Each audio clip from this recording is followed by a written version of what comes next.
Saya dipertanyakan, siapa sih Anda sebetulnya? Ya saya bukan siapa-siapa.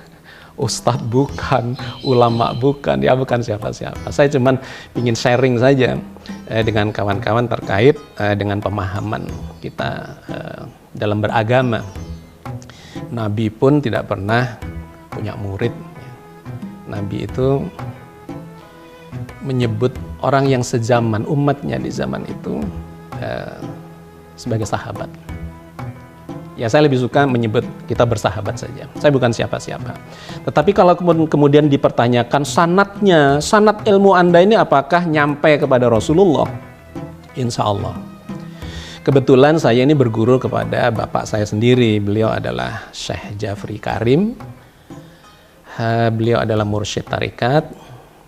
Lahir tahun 1900, wafat tahun 1990. Beliau adalah Dewan Pembina Partai Tarikat Islam di zaman Bung Karno. Ya, mungkin Anda tidak jamani lah. Kalau ditelusuri ilmu beliau, insya Allah sampai kepada Rasulullah. Dan insya Allah saya termasuk yang dapat ijazah dari beliau. Setiap pemahaman kita terhadap Islam ini, baik dalam kaitannya dengan ketauhidan, ya akidah, ibadah, muamalah, dan sebagainya, itu harus satu bersumber kepada Al-Quran Al-Karim. Ini mutlak. Gak bisa kita tiba-tiba loncat kepada sumber yang kedua, yang ketiga, yang keempat, sebelum mengutip sumber yang pertama ini.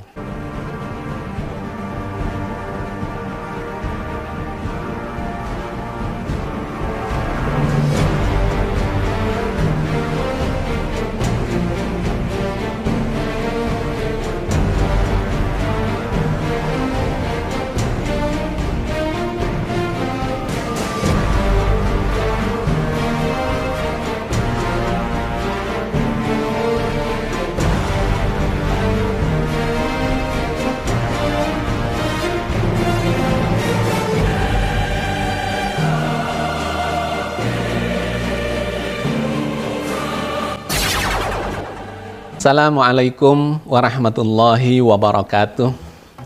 Alhamdulillah para sahabat tasawuf. Kali ini kita berjumpa lagi. Sahabat sekalian, pertama yang ingin saya sampaikan kepada Anda semua adalah bagaimana Islam mengajarkan tentang tata cara berhukum. Ya, sumber hukum di dalam Islam itu ada 4. Yang pertama, sumber hukum yang paling tinggi adalah kitab suci Al-Quran. Kitab suci Al-Quran adalah firman Allah yang jaminan atas keabsahan, keotentikannya langsung dijamin oleh Allah. Jadi setiap pemahaman kita terhadap Islam ini, baik dalam kaitannya dengan ketauhidan, ya akidah, ibadah, muamalah, dan sebagainya, itu harus satu bersumber kepada Al-Quran Al-Karim. Ini mutlak. Gak bisa kita tiba-tiba loncat kepada sumber yang kedua, yang ketiga, yang keempat, sebelum mengutip sumber yang pertama ini. Allah sendiri yang mengajarkan kepada kita bahwa kitab Al-Quran ini adalah petunjuk. Hudal linnas, ya, syahrul Ramadan alladzi unzila fihil Quran hudal linnas, ini petunjuk buat manusia. Hudal lil muttaqin, ini petunjuk buat orang-orang yang bertakwa. Pokoknya petunjuk, ya. Kemudian jaminannya diberikan oleh Allah.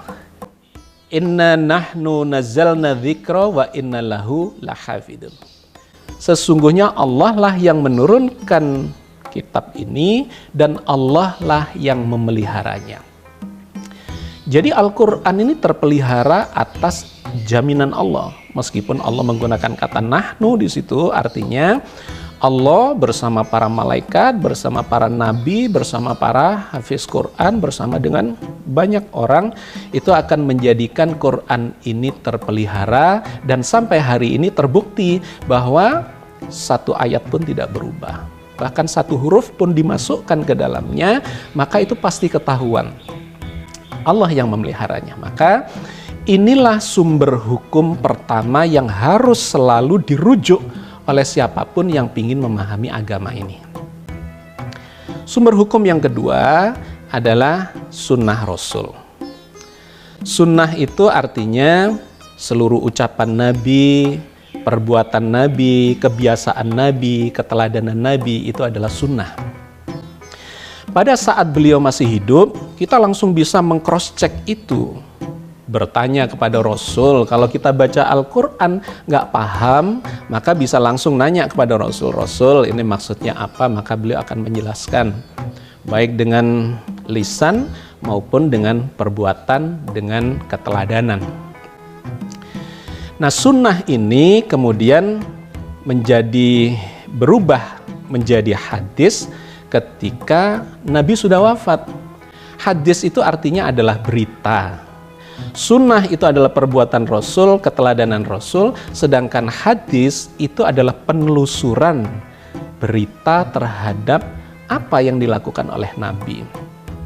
Sahabat, rujukan hukum sebagai sumber yang kedua adalah sunnah Rasul. Sunnah Rasul adalah perilaku, keteladanan, ucapan beliau.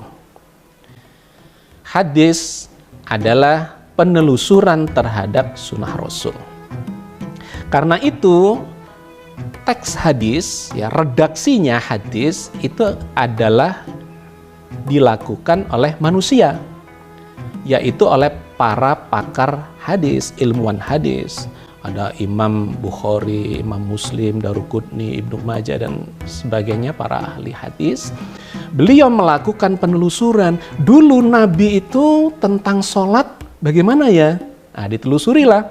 Kemudian diketahuilah sumbernya dari sumber sahabat A, kemudian disampaikan kepada B, kepada C, kepada D, dan seterusnya. Semakin panjang mata rantai periwayatan itu, hadis itu semakin berpotensi untuk mengalami penyimpangan. Tapi semakin sedikit mata rantainya, akan semakin baik dari segi keterpercayaannya. Dan syaratnya banyak, apakah sumbernya itu bisa dipercaya, apakah dia tidak pelupa, apakah dia cerdas, dan segala macam. Jadi saya cuma ingin mengatakan bahwa hadis sebagai sumber yang kedua itu teksnya adalah dibikin oleh para periwayat hadis ini, para ilmuwan hadis ini, dengan mengacu kepada Nabi dulu pernah mengatakan atau pernah berbuat dan dilihat oleh para sahabat dan diteruskan kepada penerus-penerusnya di generasi berikutnya. Jadi Anda melihat perbandingan atau perbedaan antara sumber pertama Al-Quran yang dijamin langsung oleh Allah kemutlakannya, kebenarannya, dengan hadis yang sebetulnya ini adalah karya dari para ulama hadis. Bahwa mereka hebat, iya. Bahwa mereka teliti, iya. Tetapi tidak ada jaminan langsung dari Al-Quran Al-Karim, dari Allah. Keterpercayaan Al-Quran bersandar pada Allah, keterpercayaan hadis bersumber atau bersandar kepada pakar hadis. Beliau-beliau adalah manusia yang pasti memiliki titik lemah, ya, kelebihan dan kelemahannya. Jadi bukan berarti kalau kita tidak percaya kepada sebuah hadis, mengkritisi sebuah hadis, kemudian lantas ini tidak percaya kepada Rasul. Oh, itu jauh sekali, beda sekali. Sunnah Rasul dengan hadis itu ada masa yang panjang, ada 100 tahun setelah zaman Nabi, hadis itu baru dibukukan, baru ditelusuri. Jadi ada masa yang panjang. Nah, tolong ini dibedakan antara sunnah dengan hadis, bahwa hadis itu tidak selalu mengacu kepada atau identik dengan sunnah Rasul. Jadi jangan kalau kemudian ada yang tidak sepakat dengan sebuah hadis dikatakan berarti mengingkari Rasul. Oh, sama sekali berbeda masalahnya, ya. Kemudian terkait dengan fungsi hadis. Hadis itu fungsinya adalah untuk menjelaskan sumber pertama, Al-Quran. Jadi tidak boleh hadis itu berdiri sendiri, itu tidak boleh. Kenapa? Karena fungsi hadis adalah menjelaskan Al-Quran. Menjadi rancu, ya, dan salah kaprah kalau ada orang mengambil hadis tapi di Qurannya nggak ada. Itu harus dikritisi hadis ini. Atau mengambil hadis tapi bertentangan dengan Al-Quran, ya. Kalau ada hadis bertentangan dengan Al-Quran, Anda pilih mana? Pilih Al-Quran dong. Kenapa? Karena Al-Quran itu dijamin oleh Allah. Sedangkan hadis itu tingkatannya mulai dari hadis palsu, dhaif, hasan, ya, sahih. Banyak kriteria yang harus diterapkan pada hadis. Karena itu, di dalam diskusi tentang sumber hukum ini, banyak terjadi perbedaan ketika seseorang mengutip hadis. Hadis itu sumbernya siapa, periwayatnya siapa, itu selalu dipertanyakan, belum lagi isinya, matannya. Berbeda dengan Al-Quran, sama semua, seluruh umat Islam di seluruh dunia ya, berhukumnya kepada Al-Quran itu sama, teksnya tidak berubah. Oke, sahabat sekalian, jadi kita harus proporsional menempatkan hadis terhadap Al-Quran. Ternyata meskipun hadis ini sebagai sumber kedua, ya, sumber hukum yang kedua, tidak seluruh ayat-ayat Al-Quran itu ada penjelasannya di dalam hadis. Asbabun nuzul, ya, Al-Quran itu ada 6.236 ayat. Yang ada asbabun nuzulnya dan dijelaskan oleh hadis itu kira-kira hanya sepertiganya saja. Hanya sepertiganya, yang 2/3 itu nggak ada penjelasan asbabun nuzulnya. Artinya apa? Tidak seluruh ayat Al-Quran itu ada penjelasannya di dalam hadis. Yang ada penjelasannya di dalam hadis itu yang terkait dengan hukum-hukum pokok, ya, tentang ibadah, tentang sholat, tentang puasa, tentang zakat, ya, hukum-hukum pokok. Tetapi yang 2/3 terutama yang terkait dengan ayat-ayat mutasyabihat, terkait dengan ayat-ayat ilmu pengetahuan, itu nggak ada penjelasannya di dalam hadis. Jadi tidak lantas setiap apa yang ada di dalam Al-Quran itu ada di dalam hadis, dan kemudian ada yang berpendapat bahwa mengambil hadis itu berarti sudah mengambil Al-Quran. Oh, itu tidak selalu begitu. Bisa saja seseorang mengambil hadis ternyata nggak merujuk ke Al-Quran atau nggak ada rujukannya di dalam Al-Quran. Oke, jadi kembali kepada sumber hukum, ya. Sumber hukum yang pertama adalah Al-Quran atas jaminan Allah. Sumber hukum yang kedua adalah sunnah Rasul, tetapi sunnah Rasul itu Rasulullah sudah wafat dan kemudian dikumpulkan dalam buku hadis yang itu melalui mekanisme penelusuran setelah 100 tahun Nabi wafat. Yang ketiga, selain merujuk kepada hadis, yang ketiga adalah merujuk kepada qaul ulama, pendapat ulama. Jadi begini, kalau di Quran dijelaskan ada sumber hukum pertamanya, kemudian di hadis tidak diketemukan, karena saya katakan tadi ada 2/3 dari ayat-ayat Quran itu tidak ada penjelasannya di dalam hadis. Maka kita lompatnya atau sumber berikutnya adalah qaul ulama. Siapa itu ulama? Ulama adalah orang-orang yang menguasai di bidangnya. Ada ulama bahasa, ya. Jadi kalau Anda tidak paham terhadap isi Al-Quran dari sisi bahasa, Anda bisa bertanya kepada beliau terkait dengan makna bahasanya. Itu ulama bahasa. Ada ulama astronomi, ilmu falak. Kalau ada ayat Quran bercerita tentang ilmu falak, ya Anda jangan bertanya kepada ahli bahasa. Pasti nggak paham dia. Bagaimana itu jagat raya diciptakan yang katanya Allah tanpa tiang. Bagaimana itu planet, bagaimana itu bintang, bagaimana itu matahari, bulan, galaksi, langit bersab-7. Ulama astronomi lah yang akan menjadi rujukan untuk memahami apa yang disampaikan oleh ayat-ayat kauniyah itu. Ada lagi ulama kedokteran, ya. Kalau ada ayat-ayat bercerita tentang penciptaan manusia, manusia diciptakan dari saripati tanah, kemudian dari alaqah, ya, dari nutfah, dari alaqah, dari mudghah, dari idhoma, dan seterusnya. Ya, Anda jangan bertanya kepada ahli bahasa atau ahli astronomi, tanyanya adalah kepada ahli kedokteran. Ada ulama ekonomi, ada ulama politik, ada ulama budaya, ada segala macam. Begitulah, Al-Quran itu terlalu hebat hanya untuk dipahami oleh satu orang saja. Jadi jangan kemudian kalau sudah ahli bahasa berarti dia memahami seluruh isi Al-Quran. Oh, jauh. Quran ini adalah warisan Nabi yang sangat dahsyat yang bisa disebut sebagai mukjizat, dan kita harus duduk bersama para ulama ini.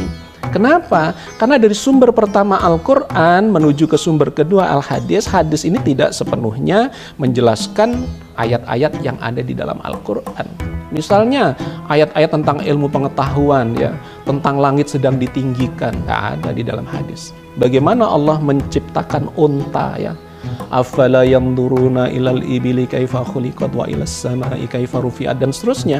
Unta diciptakan, langit ditinggikan, bumi dihamparkan, gunung-gunung ditegakkan, dan seterusnya.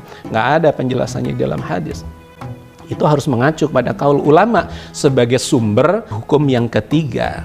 Ya, tetapi jangan dibatasi ulama itu hanya ahli bahasa. Kalau sudah hafiz Quran berarti dia ulama, dan kalau dia paham bahasa Arab dia ulama.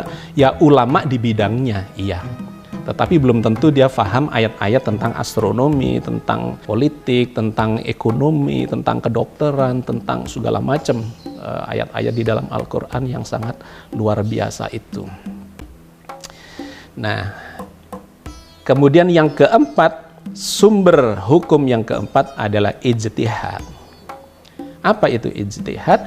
Ijtihad adalah pemikiran pembaruan atau hal-hal yang baru yang belum ditemui dilaksanakan pada masa-masa sebelumnya. Itu bisa terjadi sangat banyak di era modern ini. Ulama-ulama di zaman yang lalu disuruh menyelesaikan masalah-masalah yang ada di zaman sekarang belum tentu bisa. Perkembangannya sedemikian dahsyatnya.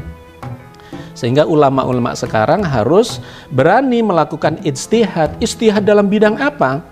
Ya tentu bukan pada ibadah-ibadah mahdhah yang sudah ditetapkan oleh Rasulullah hukumnya dan tata caranya. Tetapi terkait dengan hubungan-hubungan muamalah, ya, hubungan sosial, politik, ya, budaya, ekonomi, sains, teknologi, dan begitu banyaknya hal-hal yang perlu dibenahi, perlu diijtihati di dalam era modern ini. Jangan sedikit-sedikit yang belum pernah dilakukan di masa lalu dikatakan sebagai bid'ah. Kalau kita mengacu pada itu, maka sangat rumit kehidupan kita ini, dan itu tidak seperti yang dianjurkan oleh Al-Quran.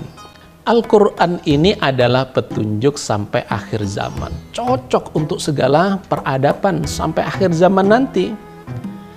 Tetapi cara pemahamannya tentu harus mengikuti perkembangan peradaban. Itu akan terus berkembang. Pemahaman tentang langit misalnya, orang-orang zaman dulu yang belum mengerti tentang astronomi dan kosmologi tentu akan berbeda dengan sekarang. Tentang kedokteran, ya, akan berbeda. Tentang geologi, tentang politik, tentang ekonomi bahkan, ya. Sehingga kita perlu terus untuk melakukan ijtihad untuk mengawal peradaban ini supaya secara substansial atau secara esensial dan filosofinya itu tetap mengacu kepada Al-Quran. Kalau diketemukan di dalam hadis, maka ditambahi dengan hadis. Tapi kalau tidak diketemukan di dalam hadis, maka kita melompat kepada kaul ulama, pendapat para ulama, para ahli di bidangnya. Ya, dan itu tidak general, itu membutuhkan keahlian masing-masing orang. Dan ketika di kaul ulama yang terdahulu pun tidak diketemukan, maka kita berijtihad. Begitulah yang kita sepakati di dalam memahami agama ini. Simpulannya, satu, saya ingin berpesan bahwa ambillah Al-Quran terlebih dahulu. Kalau penjelasannya sudah cukup gamblang, maka ya kita sudah dapat secara utuh. Kalau belum dapat, maka ambillah sumber hukum yang kedua, yaitu hadis yang mengacu kepada sunnah Rasulullah. Kalau kemudian tidak ada penjelasannya dalam hadis, atau mungkin ada tetapi bertentangan, ya, maka tentu kita mengambil sumber hukum yang lain lagi, yaitu kaul ulama. Kaul ulama itu harus mengacu kepada keulamaan mereka dalam hal apa. Nggak bisa disamaratakan ahli bahasa, ahli fisika, ahli astronomi, ahli kedokteran, segala macam ahli. Kaul ulama itu kita pertimbangkan. Ya. Quran ini terlalu hebat hanya untuk dipahami satu orang. Mari kita pahami bersama, ya, kita duduk bareng saling melengkapi, jangan suudzon dulu, harus husnudzon. Dan yang terakhir, kalau semua itu belum kita dapatkan, maka ijtihad untuk mengatasi masalah-masalah yang berkembang di era modern ini. Kenapa? Karena Al-Quran ini adalah petunjuk sampai akhir zaman. Mudah-mudahan Allah terus membimbing kita di dalam Shiratal Mustaqim, di dalam ridhonya. Amin. Assalamualaikum warahmatullahi wabarakatuh.